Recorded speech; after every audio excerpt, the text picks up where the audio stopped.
Tengan todos ustedes, queridos amigos. Pues seguimos trayendo aquí la conferencia de prensa de la mañanera. Pues están las preguntas. Bienvenidos a este canal de YouTube Nelter de la Cruz. No se les olvide darnos su like, que abajo la campanita piquen, escuchen. Vámonos.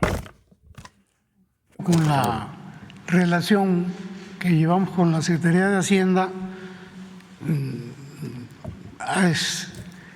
en esta administración hemos tenido 3 secretarios de Hacienda, con Rogelio la verdad ha sido extraordinaria. Hemos tenido reuniones periódicas, semanales, estamos trabajando de manera conjunta con ellos. El gobierno de la República, a través de Hacienda, desde luego, pero por instrucciones del presidente, dio la instrucción de que Hacienda apoyara a Pemex en el pago de las amortizaciones de la deuda, porque el pago de las amortizaciones de la deuda no están contemplados dentro del presupuesto, son fuera del presupuesto. El servicio de la deuda sí, pero las amortizaciones no. Cuando se habla de la deuda de Pemex de 105,000 millones, ese es el total de la deuda, pero no es lo que tenemos que pagar. Se tienen que pagar amortizaciones de los distintos meses del año. El año pasado, por ejemplo, Hacienda nos ayudó, el gobierno de la República, en enero, en febrero y en marzo, pero dado que las condiciones del precio del crudo fueron muy buenas y que el incremento de la producción en Pemex también fue significativo, pues ya Pemex estuvo en condiciones de que con su propio flujo se hiciera cargo de las amortizaciones del resto de los meses del año, abril, mayo, junio, julio, hasta diciembre. Salimos totalmente con el pago de las amortizaciones de la deuda y cubriendo el total de los impuestos que Pemex tiene que entregar al Estado, porque esa es su principal función.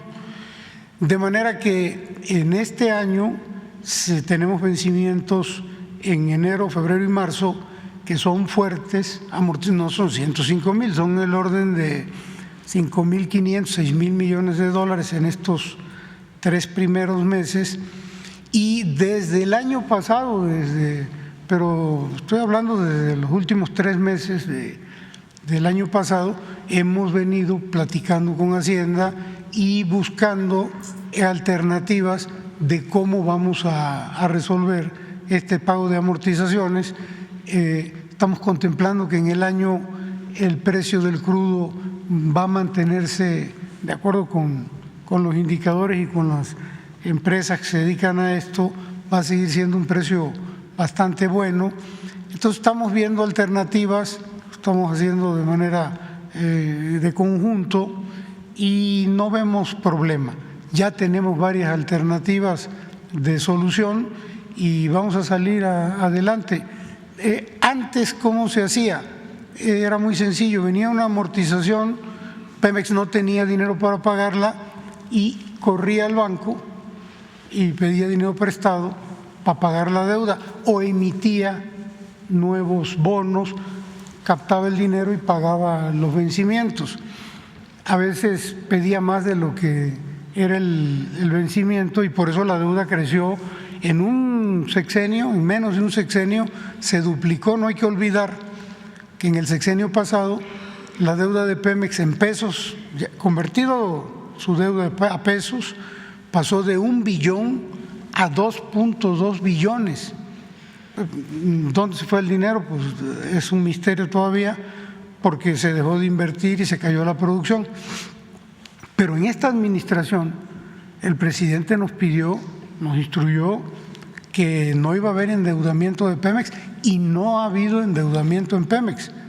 No solo no ha habido endeudamiento, sino que ha habido un decremento que, si bien es cierto no es espectacular, sí es un decremento que está marcado en cuanto a la deuda de Pemex. Pues yo creo que, presidente… De que la petrolera, que Pemex es la petrolera más endeudada en todo el mundo? No, bueno, sí puede ser la más endeudada, la endeudaron a niveles muy altos, pero nosotros estamos manejando esa deuda de la mano del gobierno federal y de la Secretaría de Hacienda. Muy bien. Antes de eso, es que me llamó mucho la atención lo de los rieles. Para que quede contento el Reforma y Xóchitl, ¿qué les parece si los pintamos de amarillo? No de amarillo, por el amarillismo. A ver, pon lo de los rieles. No se mide. Pero sí los podemos pintar, ¿no?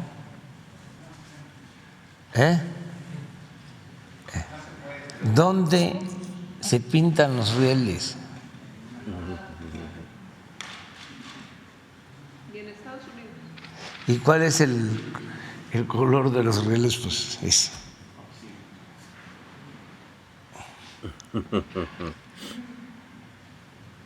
Pero es la gran nota. Lo único que no se puede hacer en la política y en el periodismo, o que debe de procurarse no hacerse para no ser tan drástico, es el ridículo.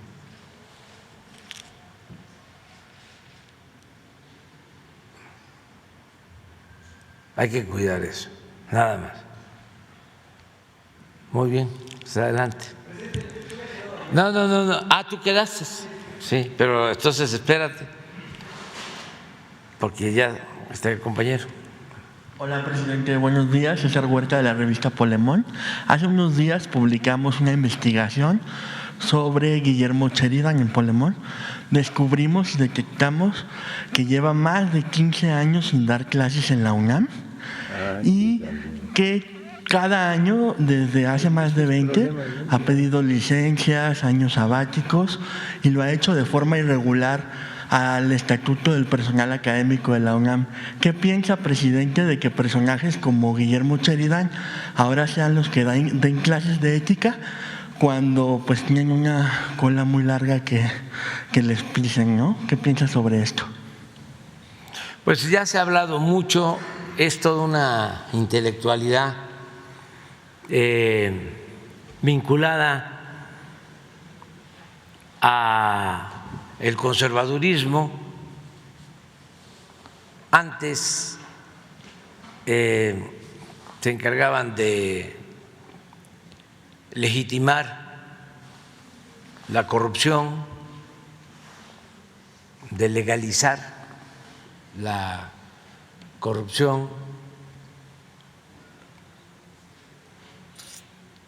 Tenían el papel de alcahuetes del régimen, recibían muchas prebendas, eran pues como sociedades de grupos de intelectuales orgánicos, manejados unos por Krause y otros por Héctor Aguilar Camín. Esto desde Salinas, que los cooptó a todos. Y entonces, como habían ciertas diferencias, porque los de nexos de Aguilar Camín venían supuestamente de una corriente de pensamiento progresista, pues no podían unirse a el grupo que en ese entonces encabezaba el finado Paz,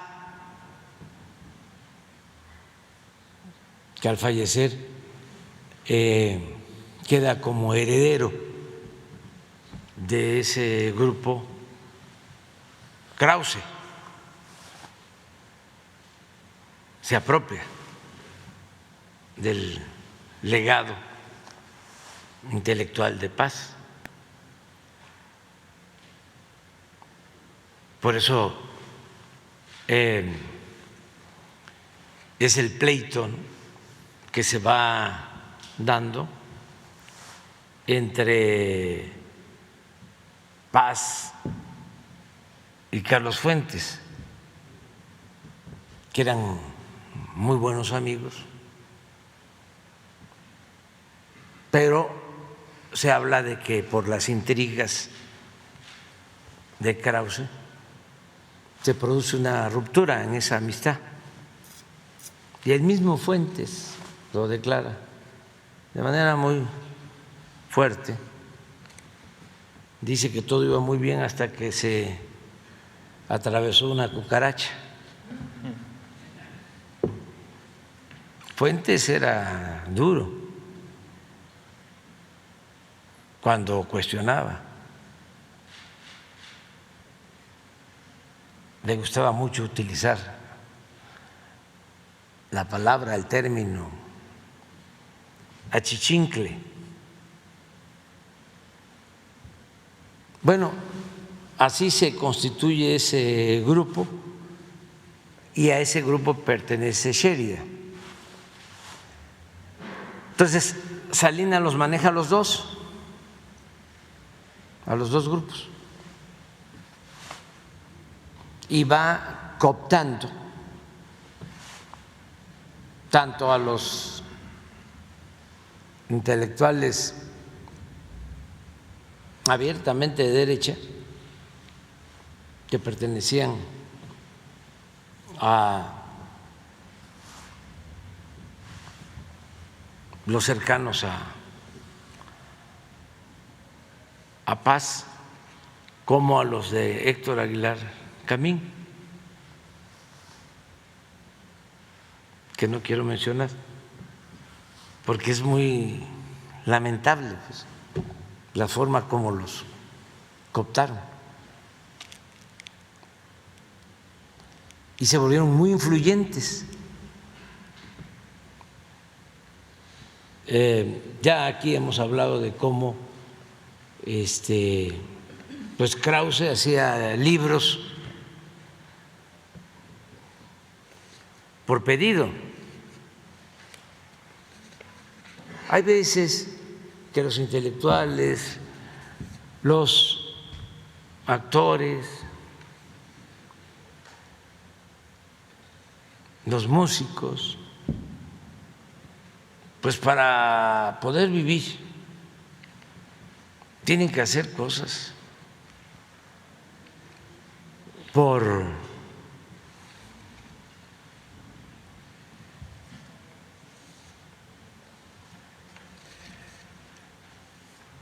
la necesidad, aunque no tenga que ver con sus convicciones.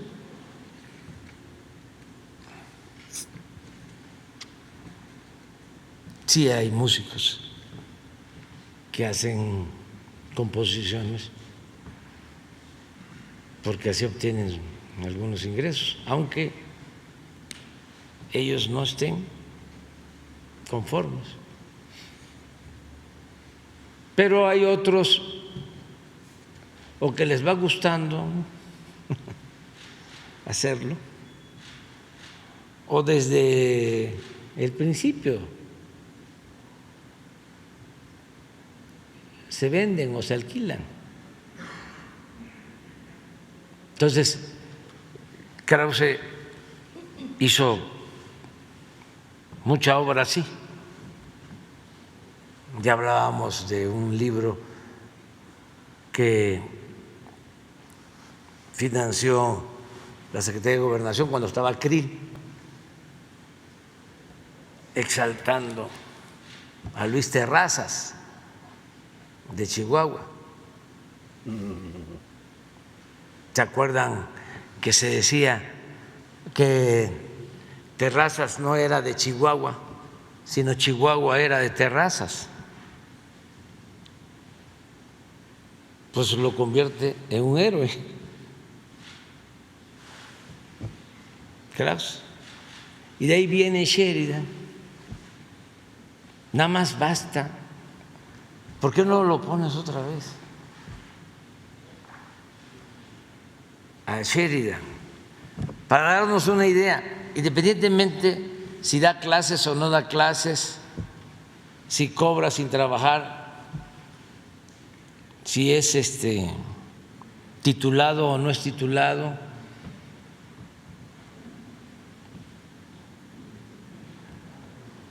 Miren esto,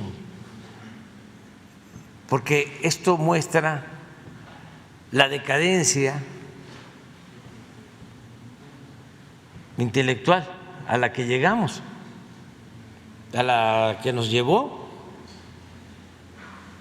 la política neoliberal, que no fue nada más crisis en lo económico, o en lo social, o en lo político, o en lo moral, fue también esto. ¿Dónde están los intelectuales que defiendan al pueblo? Miren,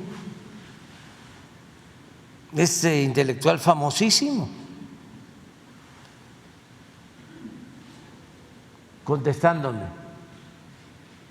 según un periódico, es que es una joya esto, es igual como lo de los rieles. Según un periódico, AMLO declaró hoy: le tengo un profundo amor y admiración al pueblo de México. Pues claro, son mis convicciones, me siento orgulloso, son mis ideales, es mi humanismo. Y digo que es gente muy noble y muy buena. Y es cierto, no estoy diciendo ninguna mentira. Lo mejor que tenemos en México. Siempre he dicho que la mayor riqueza de México es la honestidad de su pueblo. Muy contrario a lo que piensan los conservadores, muy contrario.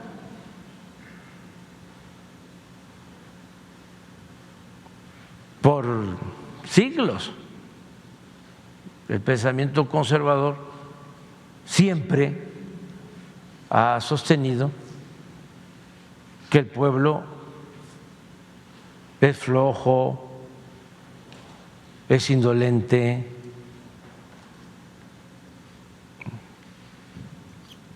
que no sabe.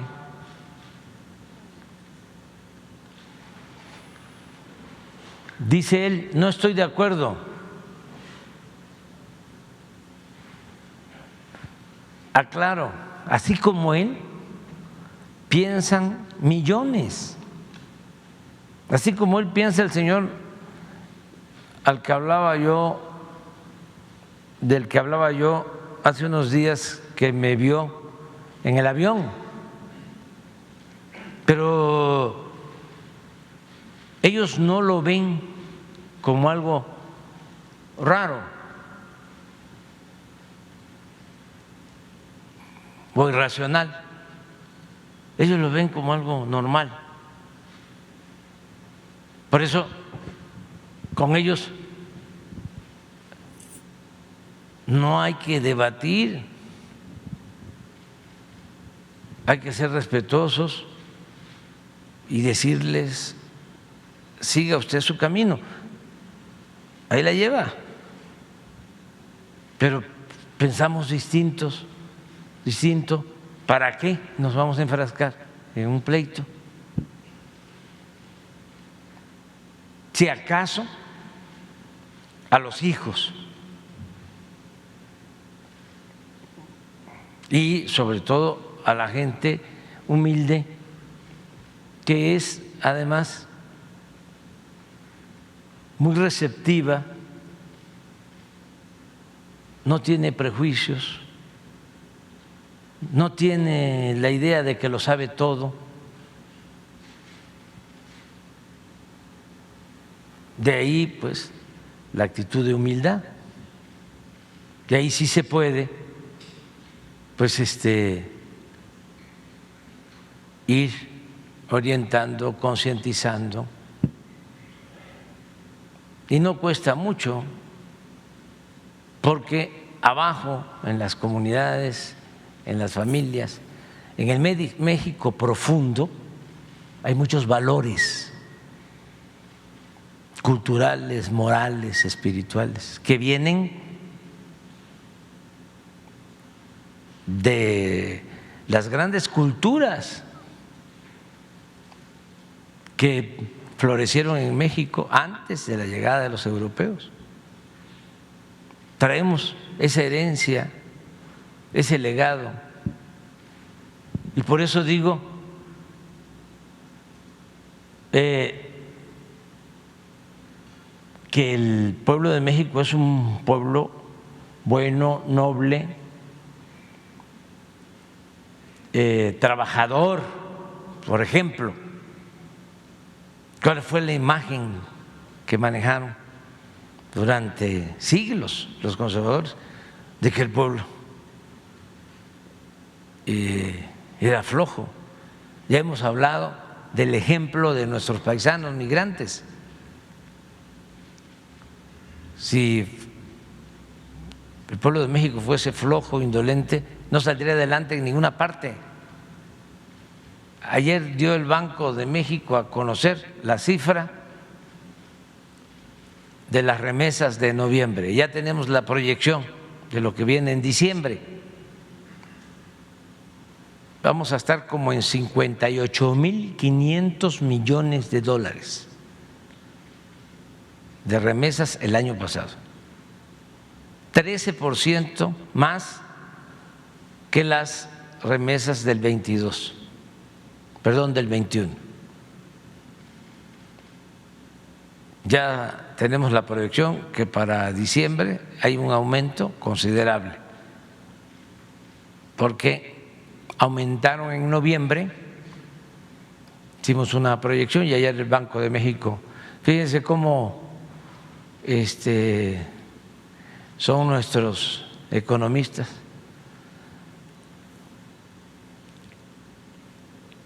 que a ver si está la gráfica donde proyectamos que iban a ser 3.800 millones de dólares en noviembre. La gráfica que acabo de presentar hace unos días. Y creo que fueron, ayer dio a conocer el banco, 3.801. Fallamos.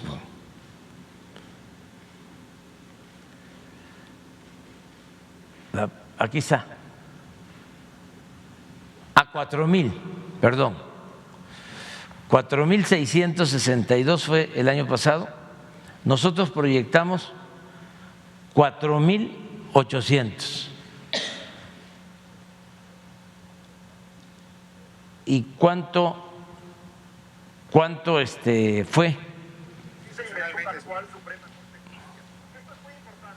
Noviembre.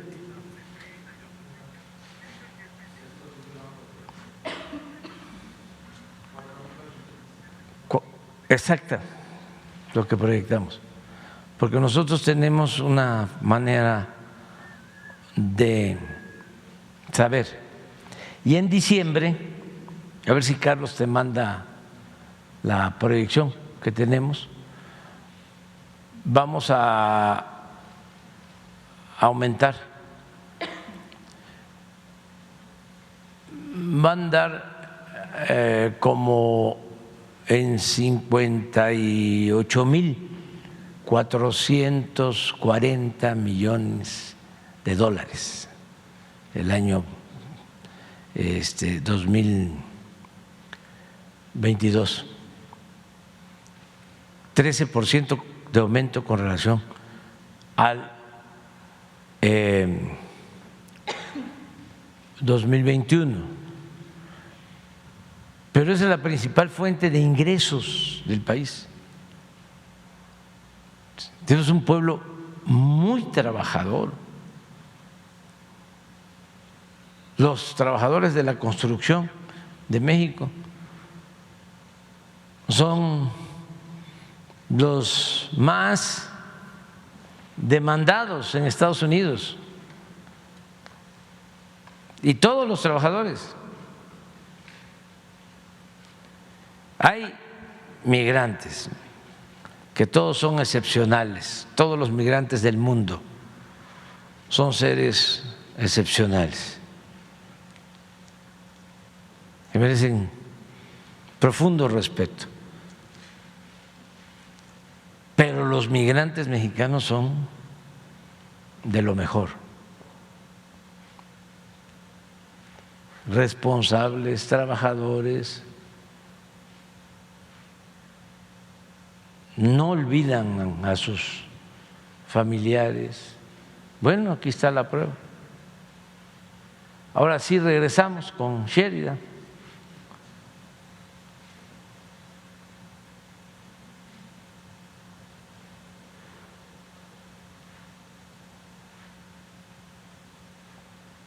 Dice, no estoy de acuerdo.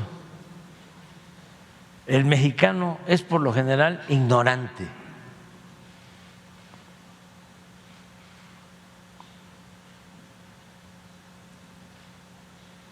Violento, tonto, fanático, corrupto,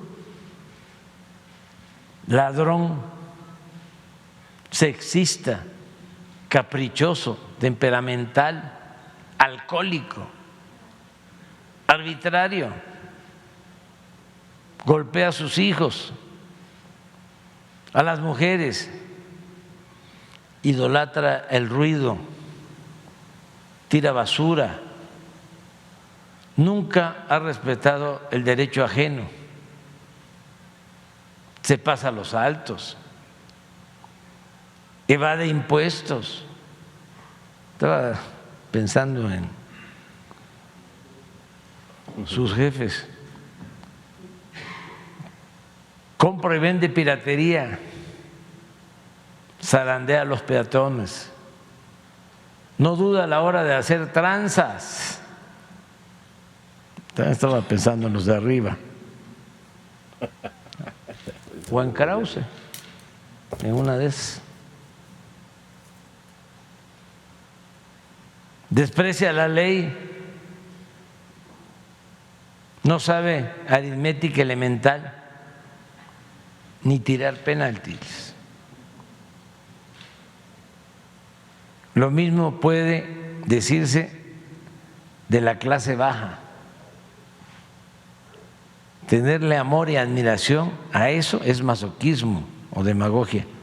Soy masoquista y soy demagogo.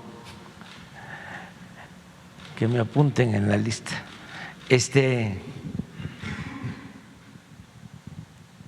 Estos son. Y por el lado de Aguilar Camín,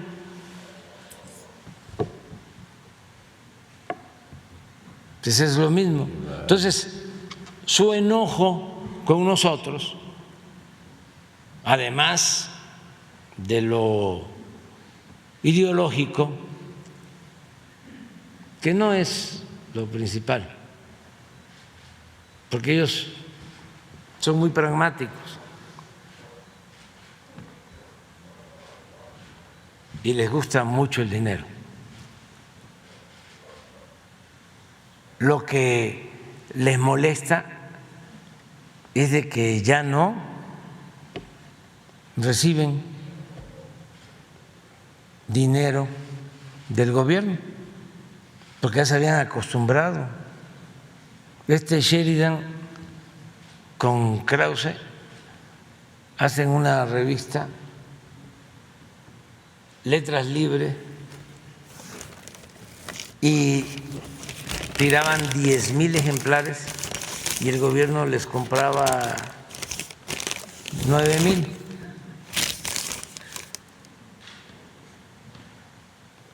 Y las vendían carísimas, y libros, daban cursos de formación, y es el mismo esquema de Aguilar Camín y su equipo. Editaban libros, contenidos de libros a la medida.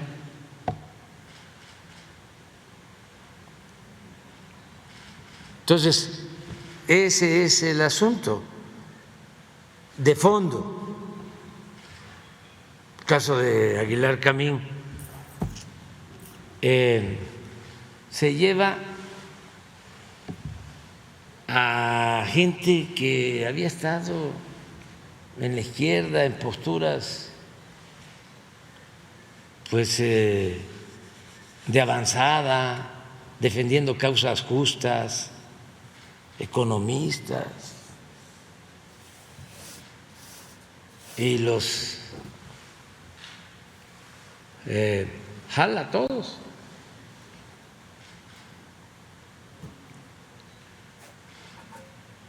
Y cuando empieza la campaña Salinas, él va en la comitiva, porque hacen un acto publicitario y salen de la estación de Buenavista en tren, y ahí están las fotos, Salinas y los intelectuales. Los cooptó a todos, y no solo fueron intelectuales, sino de las ciencias sociales, fueron artistas, científicos, no dejó nada. Algunos sí no se dejaron. Me consta de algunos. Ya murió, por ejemplo, Luis Javier Garrido, ese se mantuvo independiente. Monsi, que ya también falleció, también se cuidaba, aunque tenía amigos en los grupos, pero no se dejó acarrear. ¿Qué sucede? Viene el pleito Salinas-Zedillo, después de que Salinas les da todo y se le hace fácil a Héctor Aguilar Camín cambiar de bando, chaquetear, cambiar de chaqueta, pues, y se vuelve sedillista y se le lanza a Salinas, al que lo había encumbrado. Por eso cuando dicen hay que buscar el acuerdo con los intelectuales, con los empresarios, con los de arriba, pues sí, hay que gobernar para todos, pero no se puede poner el futuro de un país, la transformación de México, en manos de gentes que nada más son leales al dinero. ¿Cómo se metió? En cambio, el pueblo raso Pues sí. es derecho, es leal, es agradecido, solidario. A nosotros son los que nos han sacado a flote del pueblo, no los medios de información, no los empresarios, no los intelectuales. Entonces, es una época de decadencia, todo el periodo neoliberal. Y esa es la diferencia entre la crisis y la decadencia, porque una crisis puede afectar en lo económico o en lo social, en uno de los campos o de los terrenos de la vida pública. Pero una decadencia es un proceso de degradación progresivo que atañe a todo. Eso era lo que padecíamos. Entonces, cuando se vuelve sedillista Aguilar Camín, pues Salinas, que es travieso, le saca, le manda a publicar hasta los cheques, porque lo de Carlos Salinas es algo excepcional. Estamos hablando en términos políticos, no es nada personal, es para que pues se conozca más sobre el noble oficio de la política y sobre todo que los jóvenes sepan de cómo es la política, ¿no? Salinas tenía unas cajitas, no sé si todavía las tienes, las debe de conservar,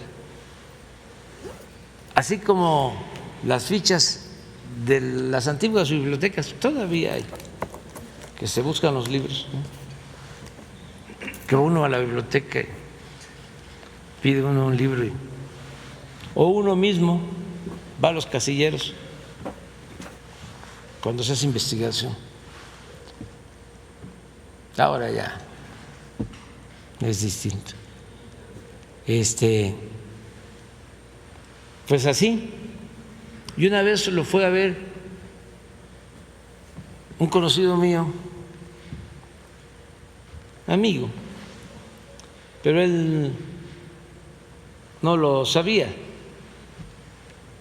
Se reunió y de manera pues muy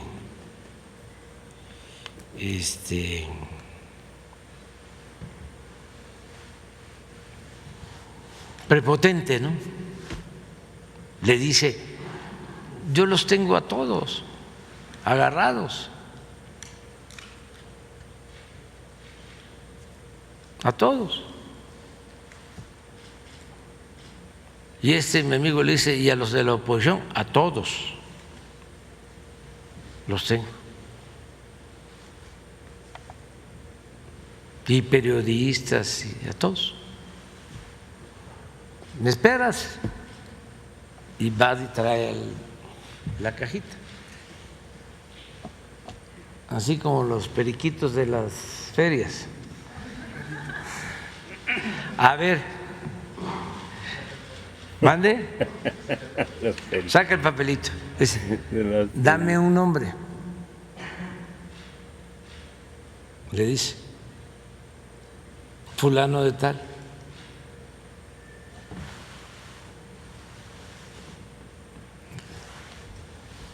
La ficha,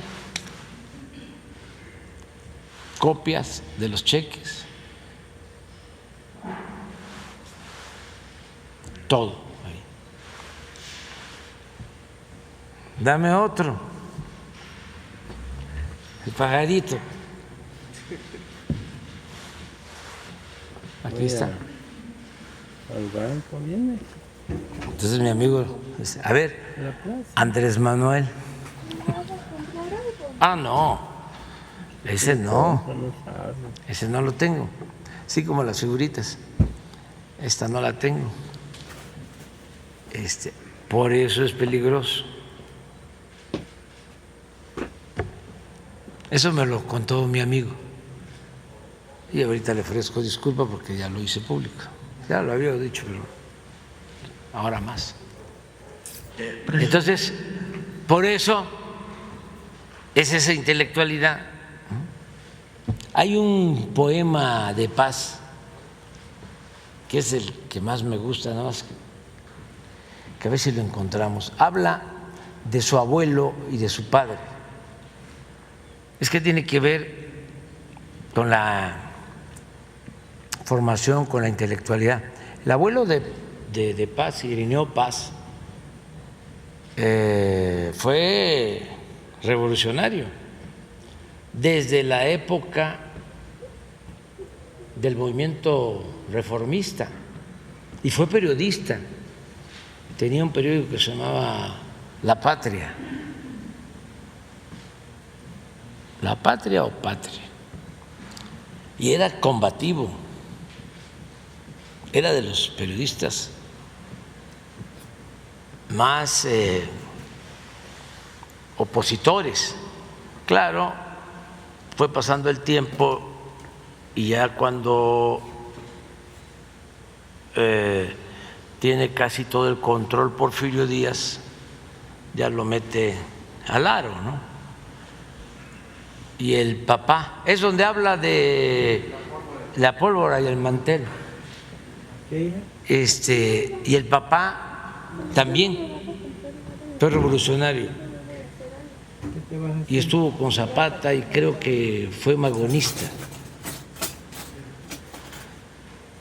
Así es, ¿verdad? Sí. Y Paz, bueno, como poeta, como escritor de primer orden, pero en lo político, sobre todo al final, esto es lo que lo describe, o él mismo se define. Se llama Canción Mexicana. Fíjense qué poema tan bello.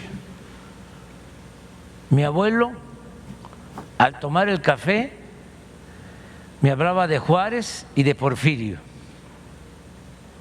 los suavos y los plateados. Y el mantel olía a pólvora. Mi padre, al tomar la copa, me hablaba de Zapata y de Villa, Soto y Gama y Flores Magón, y el mantel olía a pólvora. Yo me quedé callado. ¿De quién podré hablar?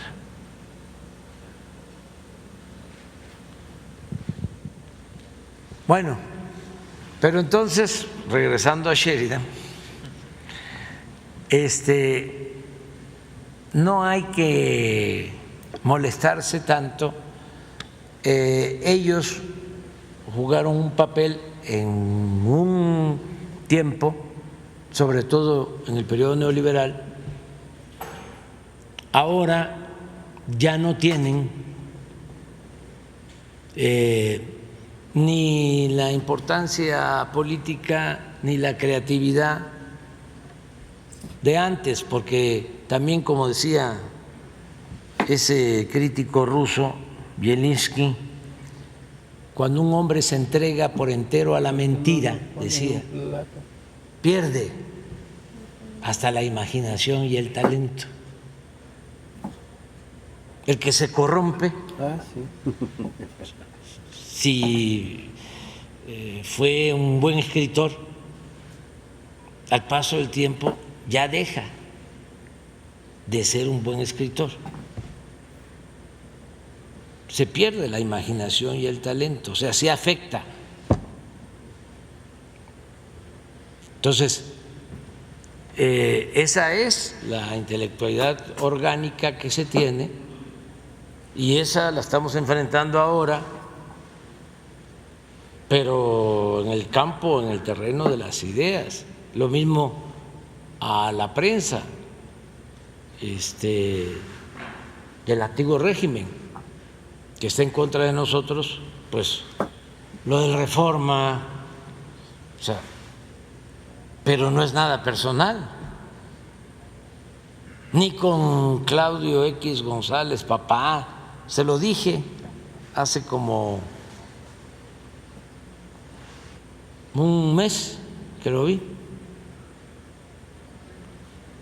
que estuvimos, sí, que me habló que por qué se polarizaba. Le digo, no, si no se polariza, se politiza. Y con toda franqueza les hice ver de que pues para transformarse necesitaba una base social y que además era uno muy feliz ayudando a los pobres. No hay nada que compense o que se equipare con la satisfacción que produce, la dicha que produce ayudar a la gente humilde, a la gente pobre. Ni todo el oro del mundo vale eso. Pero además, ayudando a los pobres va uno a la segura, porque ya sabe de que cuando se necesite defender, en este caso la transformación, se cuenta con el apoyo de ellos. No así con sectores de clase media, ni con los de arriba, ni con los medios, ni con la intelectualidad. Entonces, no es un asunto personal, es un asunto de estrategia política. Y el ejemplo muy doloroso que tenemos los mexicanos es el caso del asesinato del presidente Madero. Un hombre bueno, un santo que quería que se estableciera una auténtica democracia en nuestro país, que se garantizaran las libertades. Se adelantó muchísimo a su tiempo, pero predicaba en el desierto y con lo que podía llevar a cabo su plan, y no era fácil, la condición era el que se apoyara con los campesinos, con el zapatismo, para afianzarse y enfrentar al antiguo régimen, que imagínense, 34 años de poder del porfiriato. ¿Cómo se enfrenta eso? Es una cosa muy complicada en todos los sentidos. El conservadurismo estaba, pero en su apogeo, el militarismo, la represión, el autoritarismo, el clasismo, el racismo. Entonces sí era algo muy complicado. Solo con esa alianza podía, y no iba a ser fácil, hacer realidad su sueño democrático. Entonces, nosotros hemos aprendido eso y es una lección para todo el que quiera llevar a cabo una política de transformación. Se necesita contar con base social, de apoyo, de respaldo. Si no, no funciona.